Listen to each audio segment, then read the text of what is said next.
Hey, what's going on, guys? It's Banish for Cost, and today I'm going to be bringing you my Striker deck profile. This is what I play online. This was what I would play if there was tournaments, but you know, COVID, there is none. So if you enjoy the deck profile, make sure you comment, like, and subscribe with the bell notification so you can get notified every time I drop a new video. That would be really helpful to the channel. And if you got any suggestions for the deck profile, I'd love to hear them. Just drop them in the comments below. So without further ado, let's get into the deck profile. Alright guys, so let's get right into the Striker deck profile. So this deck does feature Dragoon. It's a pretty nice little engine you can quickly splash into the deck, and it really adds a lot of power to it. So I've played a lot of builds of Strikers, and I'm really happy with this one and how it's playing out. I'll upload another one in the future with my other play style, but yeah, let's get right into it. So I'm going to show you the main deck first. First up, we're going to be playing triple copies of Striker Ace Ray. So I'm going to go through each card like you guys don't know how to play the deck, just for the new players so they can get a nice understanding of the deck. So Striker Ace Ray is a really nice monster. It's a level 4. It has a quick effect that you can tribute this card and then special summon one of your Striker Ace Link monsters from your extra deck. And it also can be revived back from the graveyard when your Link monsters are removed by the field. And that is Striker Link monsters. So 3 copies of her. And then we're going to be playing 2 copies of Striker Ace Rose. So what Striker Ace Rose does is kind of the opposite in some ways of Striker Ace Ray. You can special summon her from your hand when you normal or special summon one of your other Striker monsters. And then basically opposite of Ray, if you remove one of your opponent's extra deck monsters, you can special summon her from the graveyard. So she's really good and can come up. And that is actually it for the Striker monsters. They haven't released anymore, so we run a bunch of hand traps in this build. The most important one being Effect Veiler. So Effect Veiler allows you to go into your extra deck combo with Access Code Talker. If you don't know the combo, I'll show you it later. This is one of your best hand traps. Just stops any monster effect. And then we run triple Ash Blossom and Joyous Spring. So we play Ash Blossom because it's the most versatile hand trap in the format. Just basically stops any searches. And for the last monster hand trap, we're going to be playing double Ghost Ogre and Snow Rabbit. This actually works really well for your Access Code Talker combo as well, so I'll show you that. The effect is really useful, it really comes up. And I also play the 1 Gamma Seal, the Sea Turtle Kaiju. This is a really awesome card just because you can quickly get rid of one of your opponent's monsters. If they have a Dragoon or something pretty crazy that you wouldn't really be able to topple, Kaiju can pretty much just replace it, and then you can Widow Anchor it away. And that's it for all of the monsters in the main deck. So on to the spell cards. We're going to be playing triple Striker Mecha Widow Anchor. So this is probably one of my favorite cards ever because it lets me steal opponents' monsters, and it just reminds me of old school Yu-Gi-Oh with Change of Heart and Snatch Steal. It's really awesome. One of my favorite cards ever. Next up, we're going to be playing the one-ofs in the Striker engine, which are Multi-Roll and Hornet Drones. Multi-Roll allows you to reuse a bunch of your cards once they've been in the graveyard, and Hornet Drones allows for a quick and easy token on your side of the field. And next up, we're going to be playing Afterburners. So Afterburners is a monster removal, and it also destroys 1 spell and trap on the field. And opposite to that is Jamming Waves, which destroys 1 set spell or trap on the field, and then you can destroy a monster on the field. So next up, I play 1 Shark Cannon. This is just to summon one of my opponent's monsters from the graveyard, so hopefully I'm going after a tuner monster, so I can go into my Access Code Talker play. And next up, we're going to be playing 2 Area 0. So Area 0 is the Striker's field spell. It allows you to mill through your deck and search it, so it's really nice. And then we play a little bit of stun here. I'm running 2 Mystic Mines. Mine is really nice for this deck because you don't usually have a whole lot of monsters on the field. So you can usually stun out your opponent really well with this card. And then since we are playing those field spells, I do run 1 Terraforming just because it's really nice to be able to search into one of those if you really need it. Next up, for some spell and trap removal, I play Harpy's Feather Duster. This is really nice because it just board wipes your opponents, all of their spells. And then I play 1 Mystical Space Typhoon. I run this one because it's really nice in tandem with your field spell because you can pop it off and get your ray if you need it. So I always run an MST over the Cosmic Cyclone just because I really like that interaction with the deck. And then I play 1 Reinforcement of the Army. This card's pretty much essential in the deck because you only have 2 Sky Striker monsters, and they're both warriors, so you're going to need to search them out with this card. And then I play 1 Emergency Teleport. This is for your Ghost Ogre and Snow Rabbit. So this basically allows you to special summon it out, and then you'll still have your normal summon. So then you can go into your access code talker in 1 turn instead of having to kind of like dwell it out.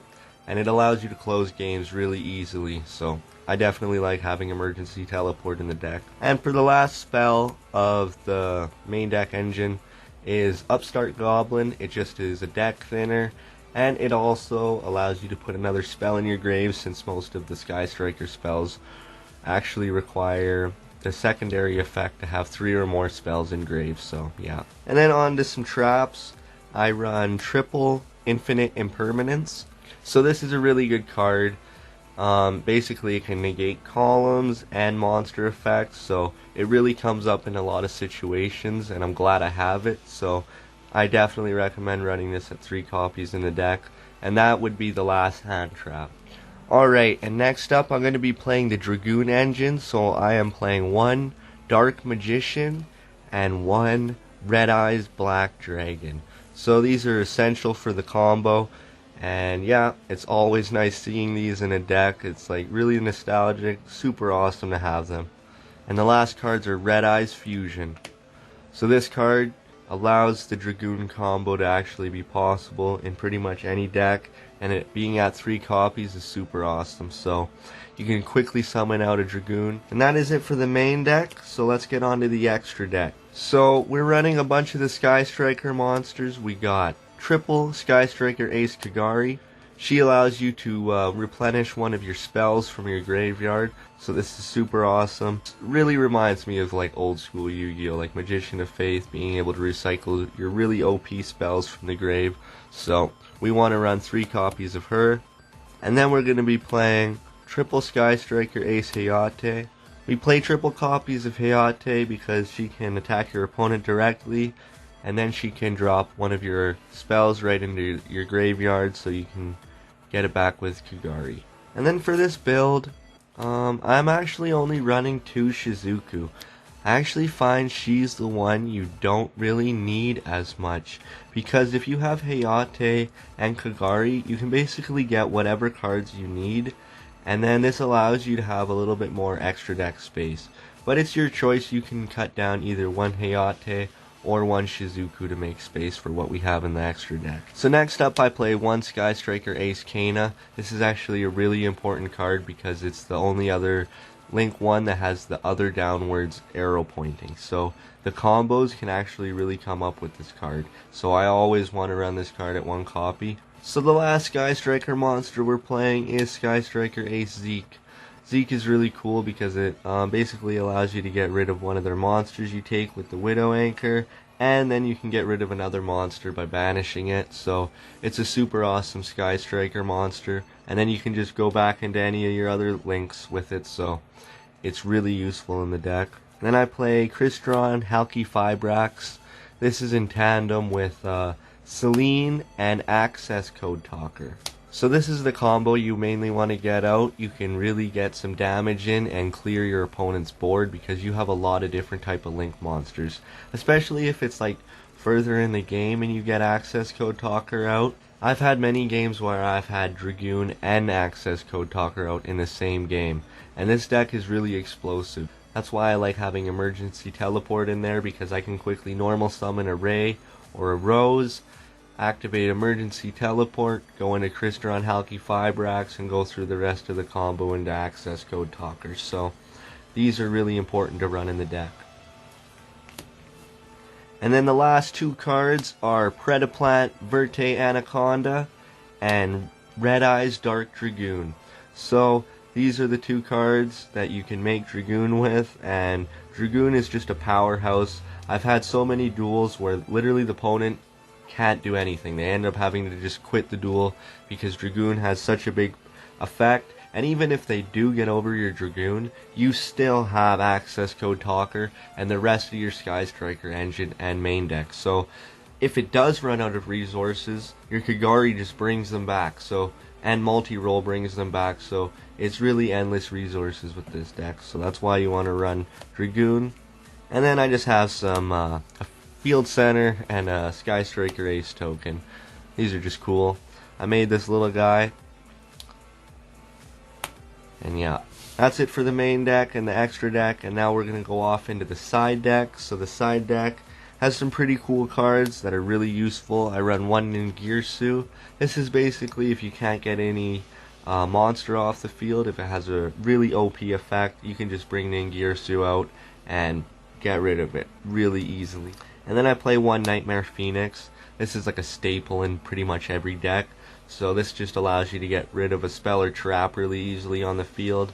If I'm playing like a super burn or stun deck like Mystic Mine, I'll usually side in the Phoenix. And then I'm playing triple DD Crow.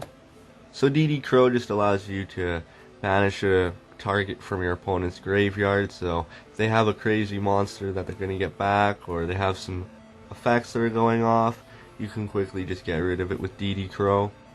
I'm pretty sure this was actually the first hand trap too, so it's nice seeing that in decks. And then I have double Skullmeister. This is if I'm really playing like a graveyard heavy deck. I can side in both DD Crow and Skullmeister, and I'm going to be fine for it. And then I'm playing Afterburners and Jamming Waves. So I'm just running these cards again in case I run into any spell heavy decks or monster heavy decks. I can quickly get rid of them. And the second copy is Shark Cannon in case I know they're going to have some super powerful monsters in their graveyard that I want to get back to my side of the field. And then I run one Mystic Mine in case I really need to side in the third copy. If I'm playing a super heavy monster combo deck, like, you know, this is when you would want to side in the third copy of Mystic Mine. And I do also play one copy of Cosmic Cyclone. So this card is just in case I am fighting a really spell trap heavy reliant deck. I can quickly side this in and it's going to do a lot of damage. And the last card of the side deck is There Can Be Only One. So this card's a really good blowout in a lot of situations against big combo decks that are having a lot of different types of monsters, so you can quickly stun them. It does pretty much put you in a pretty bad lock state as well, but you are able to play through it. Like, it's not very fun to play through it, but you are able to, and that's why I put it in the side deck, just in case I have to play it. It's there for me. And yeah, that's it for the Striker deck profile. I hope you guys liked it. Make sure you guys comment, rate, subscribe, and turn on those bell notifications so you get notified every time I drop a new video. That'd be really awesome. This is Banished for Cost, and I'm signing out. Peace.